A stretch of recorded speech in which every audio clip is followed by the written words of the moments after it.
They were standing on the porch of my Garden City cabin, the one I had built with my own hands, and Dana, my daughter-in-law, with a voice cold as Idaho snow, said one single sentence. You did not come because you are selfish, because you are irresponsible, because you do not meet the standards of my family. You are the reason we had to feel humiliated.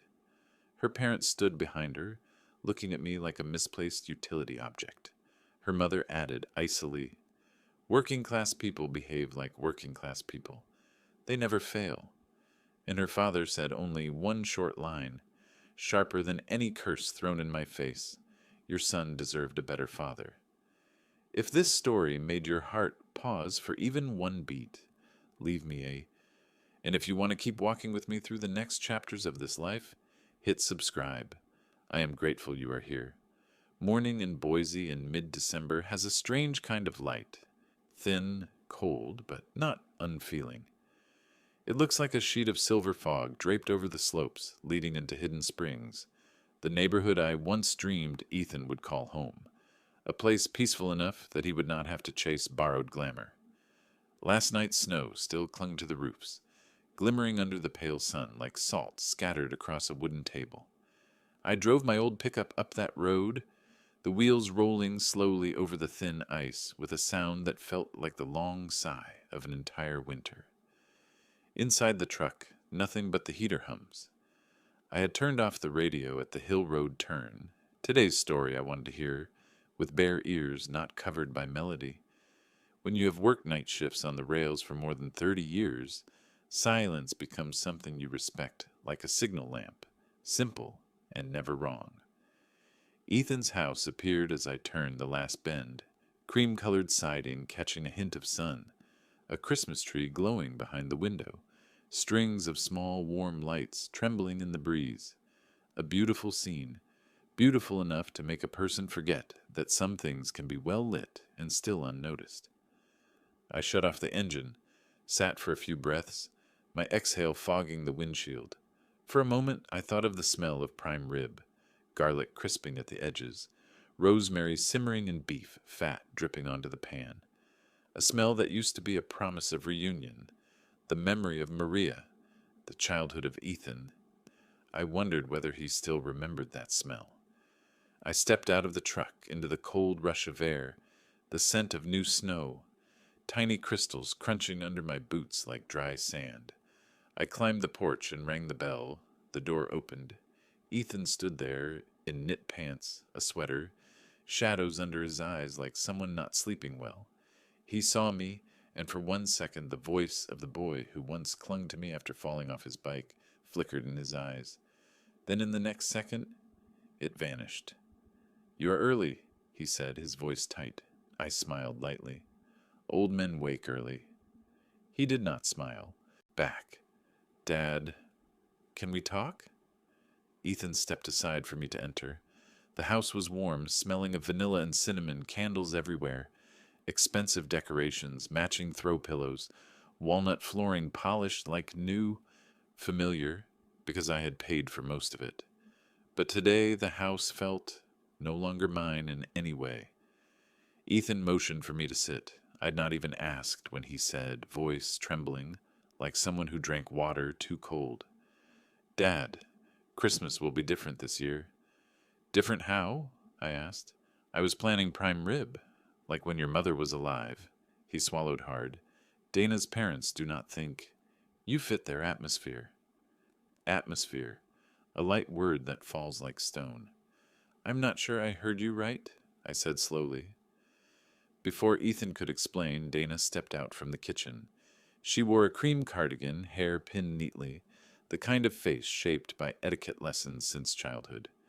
She smiled politely when she saw me, the kind of smile from someone trained to smile, not someone who feels it.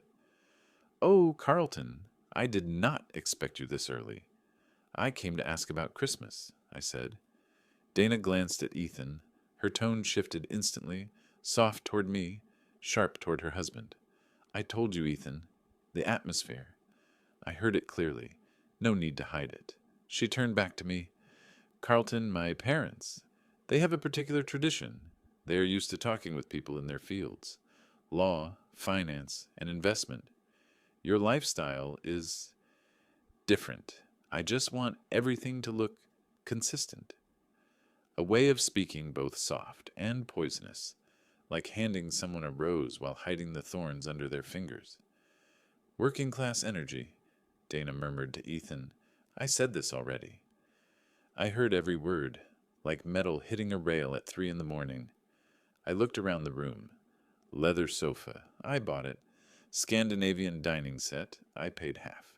The entire floor, $17,500 last year, for the Refresh the Memories project Dana wanted. And now, those memories had no place for me. So, I said, staring at the nearly ceiling height tree, I do not fit the traditions of the in-laws. Dana smiled, polite, but not sorry. You can come the day after. Less pressure. Ethan stepped forward, voice small. Dad, do not be upset. It is just one dinner. I stood. To you, it is one dinner. To me, it is 30 Christmases. It is family. No one spoke. Sometimes silence weighs more than shouting. I walked toward the door, brushing my hand over the shoe cabinet I had built for them. Outside, the wind hit my face like a reminder that the world beyond these walls was straighter and fairer than the heart of the person inside. I walked down the steps, each footfall echoing nights I had walked the winter rails, yellow light glinting on steel, snow cracking under boots. When a rail bends, it is never the weather. It bends because someone forced it. Wrong pressure, wrong direction, wrong intention, just like this morning. I opened my truck door and sat. Maria's pocket watch lay in my palm, the engraving on the back still clear despite her shaking hand when she carved it. Straight tracks, straight heart. I closed the watch. The tiny click was perfect, like the signal tone I had trusted my whole life. Then I drove away from Hidden Springs, the snow lights scattering across the windshield like 1,000 dim stars. In the rearview mirror, Ethan's house shrank, becoming a closed station no longer belonging to the man who once kept it warm through so many winters. A rail only bends when someone chooses to throw the switch. My family bent like that. And that morning, I understood someone had flipped the switch without asking the man who had built the straight line. The road from Hidden Springs back to Garden City wasn't far, but that morning, it felt longer than any road I'd ever driven. The Boise sky stretched in a thin sheet of pale gray, the kind of cold that touched the cheek like a dull knife. I turned the heater up to its highest setting. The old unit made that small, familiar rattle. Garden City was never a place tourists came looking for. It was the quiet edge of Boise, set along the Boise River, tucked between repair shops, lumber yards, old mobile homes, and a handful of wooden cabins left over from the 1950s. People called it the blue-collar island of the Treasure Valley, the place where workers like me could live on honest wages without having to chase the glossy shine of downtown or the curated wealth of Hidden Springs. I bought the cabin here for 2 reasons: close enough to the tracks to reach work easily when I was young, and far enough to hold on to some quiet after long night shifts. Garden City wasn't fancy, but it was real. No one here judged you by the brand of your shirt or the pedigree of your family. Here I was just Carlton, never working class energy.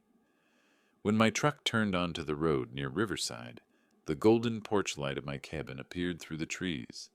A simple wooden cabin, sloped roof, narrow porch, a place where no one asked me to fit a vibe before stepping inside. I parked, stepped out. The cold wind slipped under my collar, bringing with it the clarity I needed after being pushed out of Christmas that morning. I opened the cabin door, the smell of dry pine and warm air wrapped around me. Hanging up my coat, I could still smell the faint trace of machine oil on the sleeves, a scent that had followed me for nearly 40 years.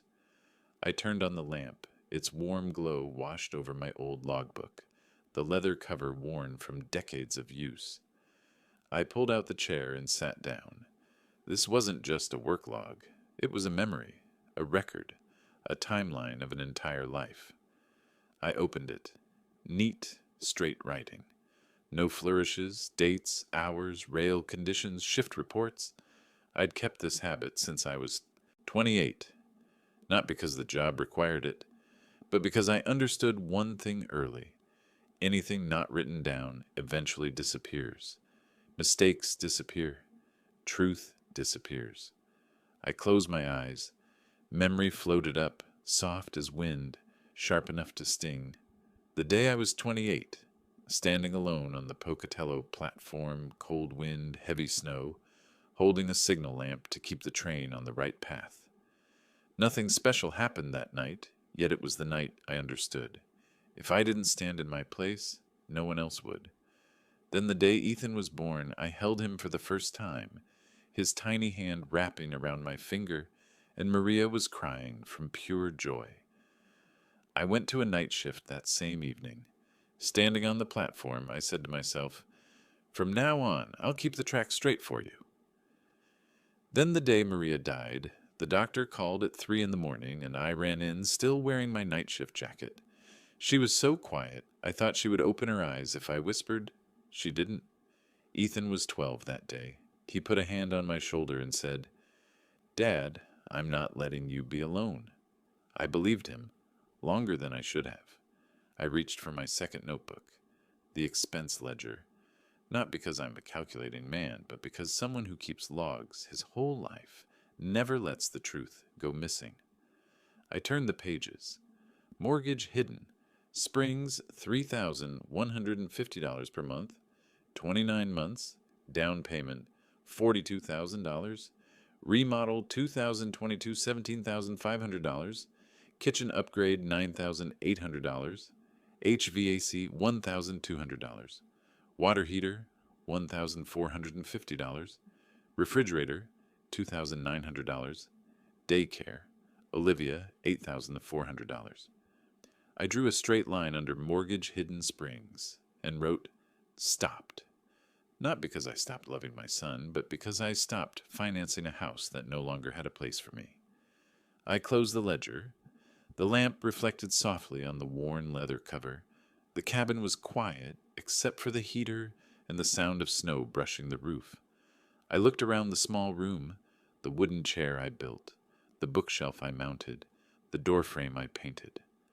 Nothing fancy, but in here no one said I didn't fit the atmosphere.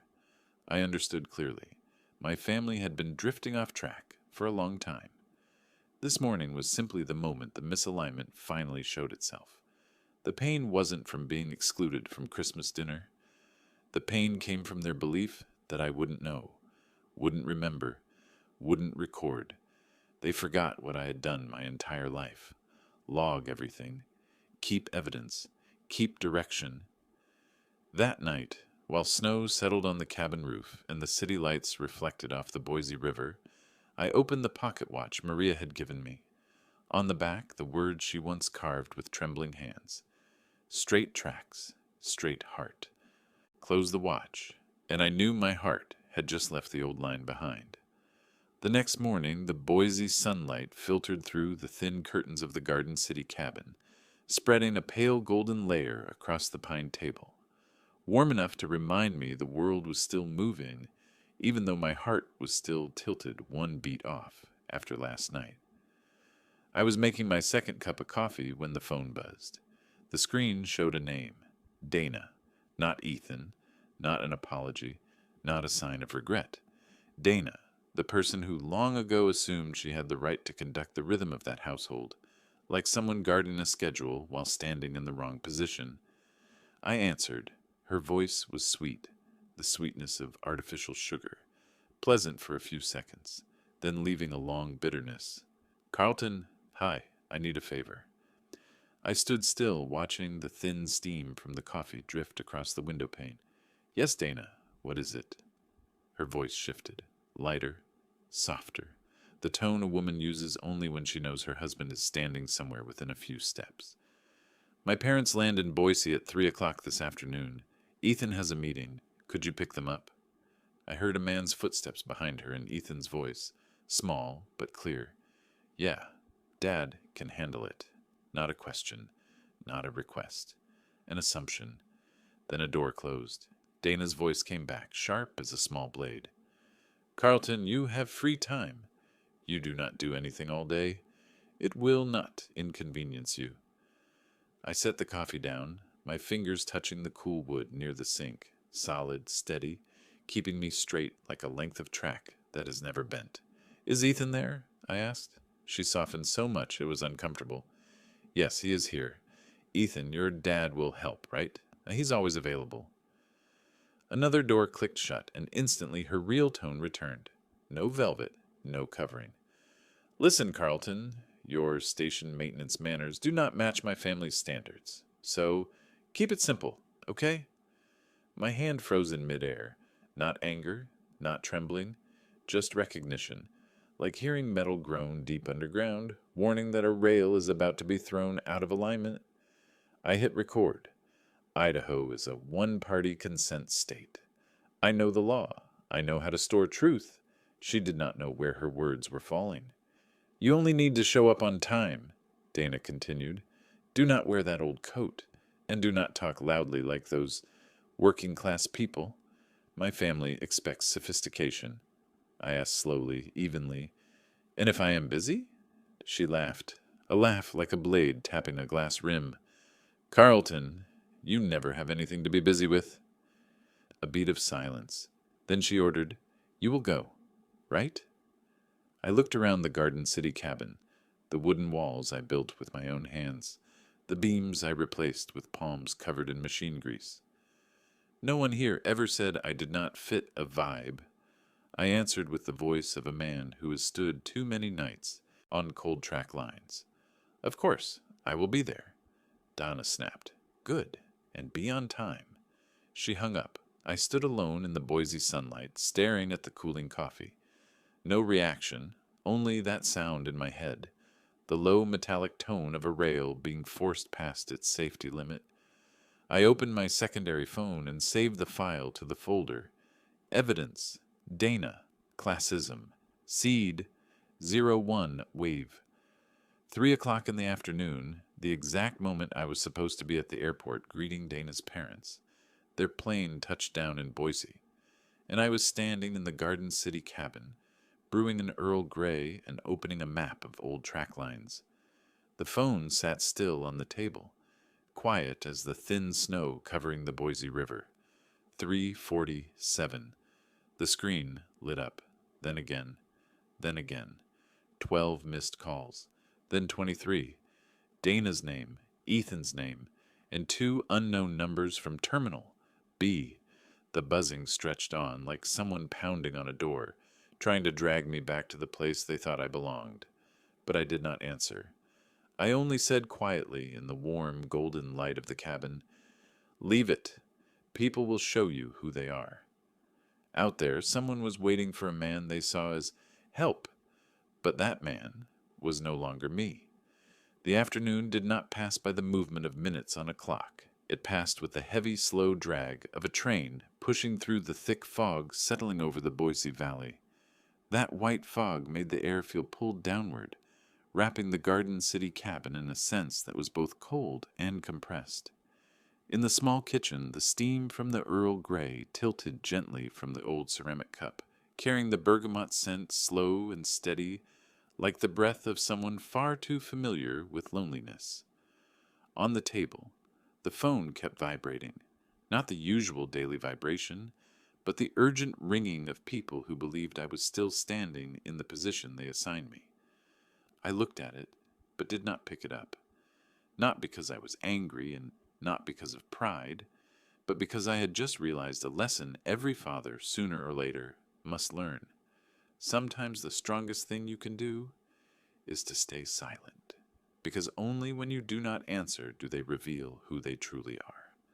Around 6:00 in the evening, when the Boise light shifted into that pale winter blue, and frost clung to the cabin windows like a thin layer of salt, I heard a car stop in the yard.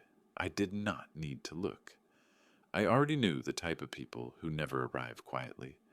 3 figures stepped out, Dana and her parents. No one knocked. They pounded. pounded as if this door belonged to them, and I was only living here on borrowed permission. I opened the door, not out of fear, but to see just how low they were willing to go. Dana rushed up first. Her face was flushed, not from the Boise cold, but from pride torn open. "Carlton, who do you think you are?" Her voice hit the porch hard enough that if a neighbor opened their window, they would think they had been dragged into it. Dana's parents stood behind her, arms crossed. Their eyes swept from my face to my old boots, then to the edge of my coat, still dusted with cabin sawdust.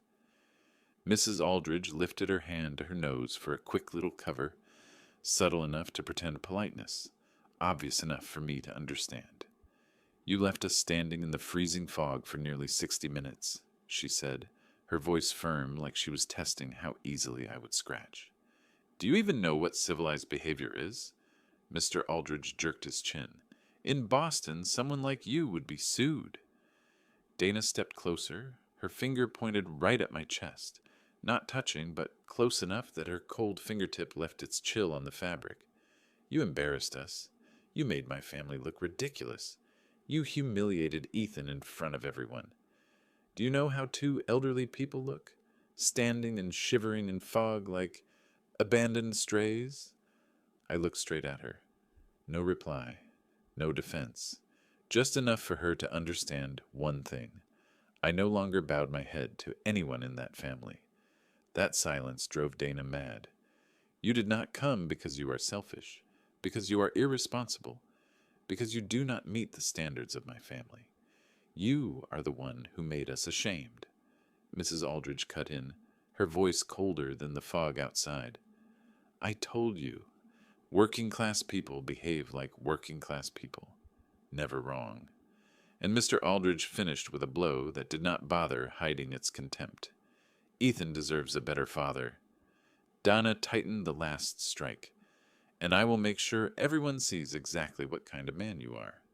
They stood there, and the three of them like some porch-side tribunal, self-appointed judges who had already decided I was the accused, who should bow and accept their verdict.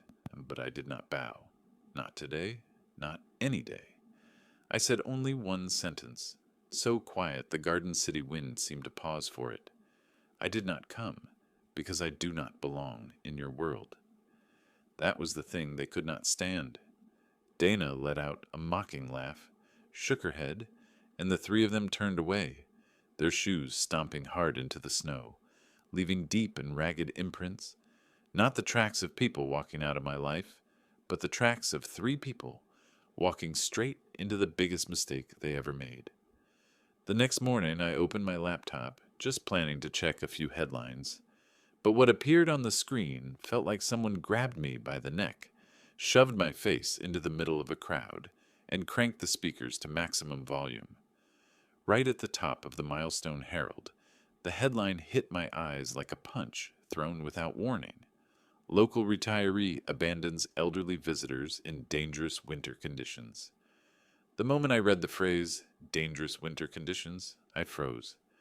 Boise that day was sunny at 52 degrees Fahrenheit, the sky clear without a single cloud, the pavement so dry you could hear gravel rolling under your heel, no ice, no skin-cutting wind, no weather advisory of any kind. And yet they built a blizzard out of thin air, just to make me the villain of the story they invented. Every word was heavy, cold, carrying the exact brand of moral hypocrisy people use when they want to stake someone to a public post. A photo of me in my Navy foreman uniform sat right beside it. The same picture I once felt proud of because it stood for decades of honest work. Now placed next to the headline like a barefaced finger pointing, "There, this is the man we're blaming." I scrolled down. The first shrapnel hit immediately. A comment from a traveler claiming they heard a woman yelling into her phone at Terminal B, "He doesn't know what responsibility means." A security camera snapshot appeared, color graded until it looked like they were standing inside freezing fog.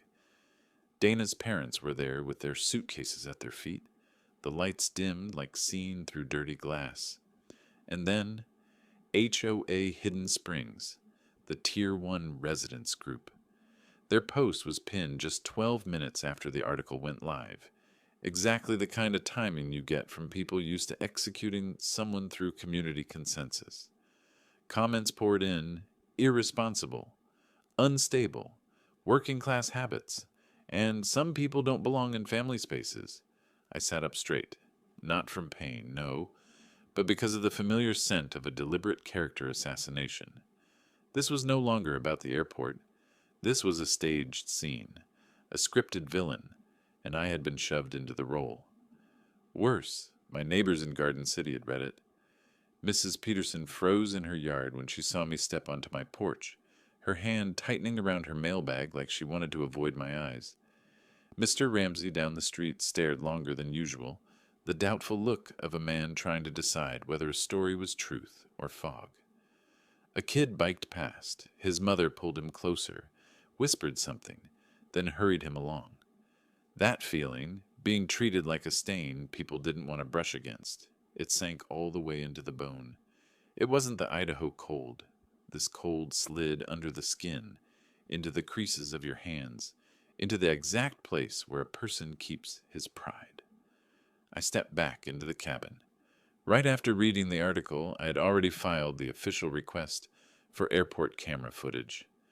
3 days later, the security officer sent me the CCTV clip, along with one short line: "We only provide data. How you use it is your business." I closed the laptop, opened the drawer, and took out my backup phone. The recording file, classism seed 1, WAV, was still there, capturing every breath of Dana's condescension, not missing a single punctuation mark. They thought I was easy to step on. They thought I would bow. They thought I would let them write the story for me. I took a sip of cold tea, set the cup down, and said quietly, but with enough weight that the wooden cabin seemed to hold its breath, "If they want to build a story, I'll let them build it. But the ending will be written by me." Christmas Eve that year, Boise was so cold the breath itself sounded like glass cracking. I stood in front of the small closet in my Garden City cabin, opened the pine wood door, and looked at the suit hanging in the far back corner. The suit I wore on Ethan's wedding day. The fabric was older now, the seams softened, but when my hand touched it, the memory came back of me standing beside Maria, placing our son into the arms of the woman he once swore he would protect for the rest of his life. I put it on slowly, pulled the collar straight, and adjusted the tie, not to look fancy, but to remind myself that I had once stood at the center of a family, not on the edges, the way they wanted to push me. Leaving the cabin, I did not drive straight to Hidden Springs. I turned toward the Boise Union Depot, the place where I had worked night shifts when I was young, where the yellow lights hit the cold metal and created a kind of glow that was sharp and quiet at the same time. It looked like the soul of this city, beautiful but not soft. I walked along the old tracks, my shoes tapping lightly on the gravel, and in the thin white cloud of breath in front of my mouth, Maria's voice came back. "A straight line doesn't mean a straight heart." Back then, she used to talk about false straight lines, people who said kind things but whose hearts were not straight at all. When I engraved straight tracks, straight heart, on the back of the pocket watch, I was trying to remind myself of one thing. Not every line is truly straight. Only the one you hold steady yourself will take your heart where it is meant to go. Back then, I did not understand fully. Now I understand every word. I opened my briefcase and placed inside the entire printed file. The transactions, the statements, the call transcript, the cutouts from the article, every piece of truth they had tried to push out of its real position. I arranged them, clipped them tight, and kept them still where they could not be twisted any further. Before closing the briefcase, I took out the last item, Maria's pocket watch. The face was scratched, the bottom corner rough from the time she dropped it in Fairbanks, and yet it still ran, patient like the person who once held it. The second hand moved so softly you had to listen closely to hear it, but in that wet, cold Boise night, it felt like a signal switching on at the exact right moment. It was time to speak the truth. I walked to the car lot and drove toward Hidden Springs. The closer I got to Ethan's house, the brighter the lights became. Colored bulbs, laughter, the clink of glasses, shiny SUVs lined up like a parade of polished pride.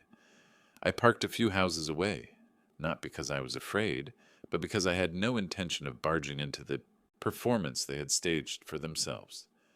I took the briefcase, straightened my suit, and walked, step by step, toward the door. Noise spilled from inside, laughter louder than necessary, glasses clinking too often, Christmas music sounding more glamorous than warm. I placed my hand on the doorknob. No one opened it. I did not wait. I pushed the door and stepped in, without announcement, without permission, without making noise, like a quiet piece of truth entering a room they thought they controlled. In the moment the door opened, I could feel the whole atmosphere of the house. The warm lights spilling across expensive furniture, the conversations dropping a full level, and me, the man they believed they had pushed outside the edges, standing right there, steady, calm, and silent, like a shadow of truth that had finally stepped in. Christmas Eve had begun, and like a bomb, the truth was now exactly where it needed to be. The air in Ethan's house dropped a level the moment the door closed behind me.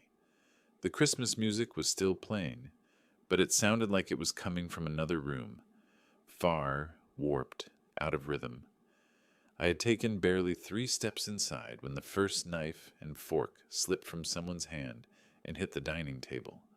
A sharp, dry sound that triggered a chain reaction of smaller clatters across the room.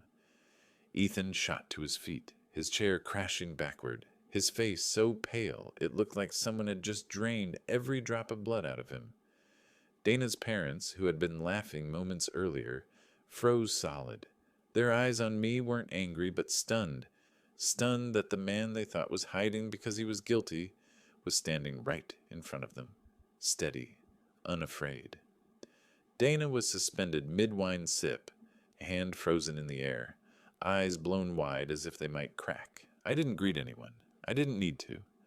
I placed the briefcase on the console table and popped the locks, each click sounding like the countdown on a clock inside a room that suddenly felt too small. I pulled out 14 evidence packs, each set clipped, labeled, and organized, exactly the way a man who has lived his entire life by precision would do it. I walked around the room, placing each pack into the hands of each guest. Some accepted with both hands. Some glanced at Dana before daring to touch theirs, but they all opened them. They all read. The first page was not emotion, it was numbers.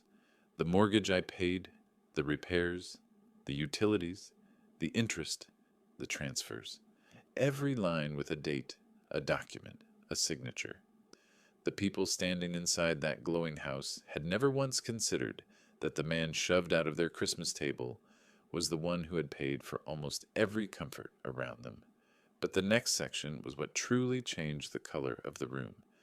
Dana's messages, the things she said behind my back, the things she said to my face, the classism printed so bare that each word felt like it left fingerprints on the paper. An older guest inhaled sharply at the line, "Your father doesn't match my family's standard." A woman lifted her hand to her mouth when she read, "Working-class people should know their place." The room went so quiet you could hear the soft crackle of the fire in the hearth. It was the kind of silence that happens only when someone has squeezed the air out of an entire house. But I wasn't finished. I took a small USB from my pocket and plugged it into the living room TV, the same TV Ethan once bragged showed every pore in HDR. I opened the first file, not the Terminal B CCTV, not Dana yelling into the phone. No, the MEDAR report plus exterior footage from Boise Airport. 52 degrees Fahrenheit, clear skies, 10-mile visibility, dry pavement, sunlight so clean you could see long shadows stretching across the concrete. The room leaned forward toward the screen, a subtle shift of bodies when truth hits the illusion they chose to believe. There was no dangerous winter storm, no freezing fog, No elderly threatening conditions. Just a bright day, a sky blue as glass, ground dry enough to see dust pebbles. A whisper drifted from a corner. Wait, the weather was perfect, and she said they were stuck in a storm? Then I played the second file, the Terminal B CCTV. Dana, clear as film, yelling into the phone. Not worried, not abandoned, not afraid of the weather, just anger and calculation. The footage cut to her parents waiting for a taxi, completely calm, not shivering, not huddled, no fog, no snow, only sunlight pouring through the glass walkway. Donna's parents stared at the screen, going pale, not because they were abandoned, but because they knew every word they told neighbors, friends, the HOA, had just been stripped bare.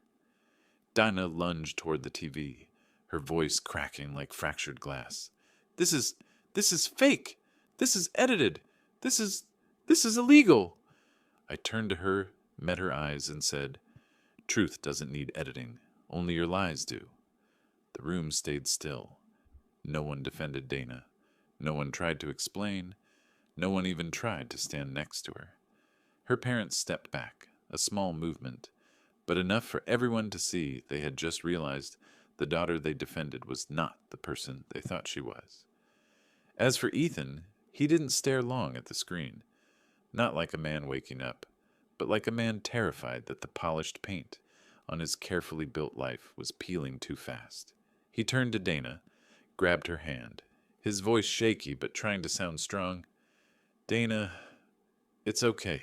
It's okay. We can explain everything. Then he faced me, eyes still lost, but now shielded with a familiar defensiveness. Dad, why do you have to do this? During dinner? On Christmas? You could have talked to me privately. Dana squeezed his hand tight, looking for something to hold on to. Ethan raised his voice, not shouting, but in that strained way someone does when their authority is slipping. You do this in front of everyone. What do you think you're helping? You're making things worse. Please, stop.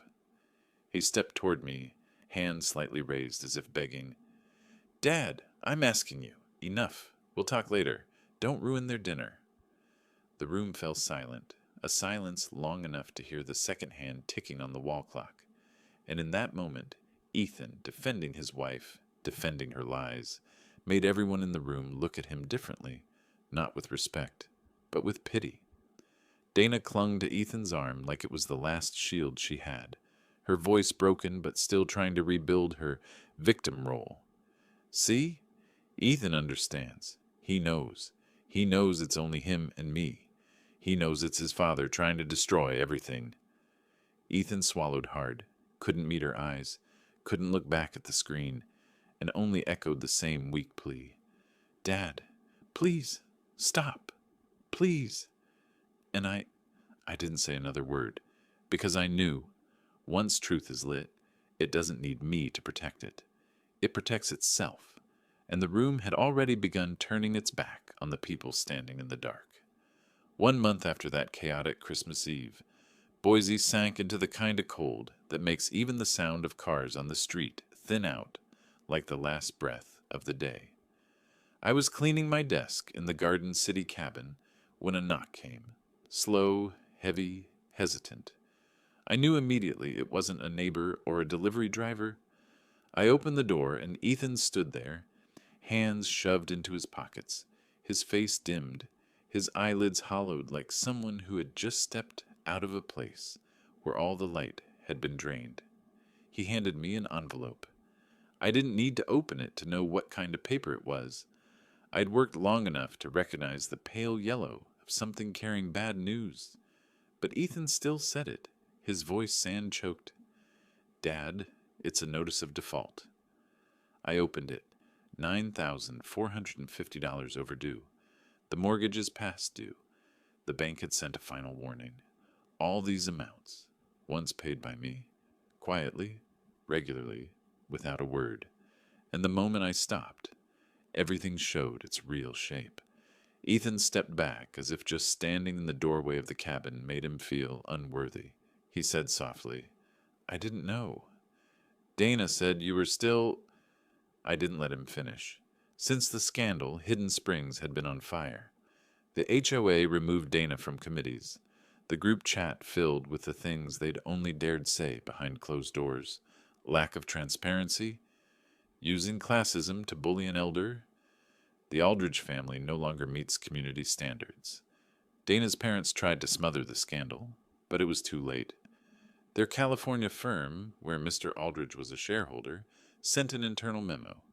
The family situation must be addressed to prevent brand impact. Those words weren't meant to protect dignity.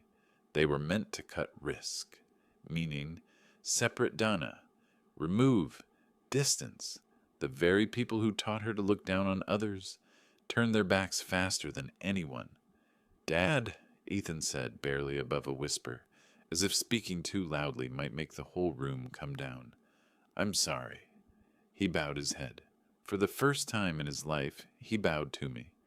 And not out of fear, but because he knew he had let his family drift far from the straight line his mother once held his hand to teach him to walk.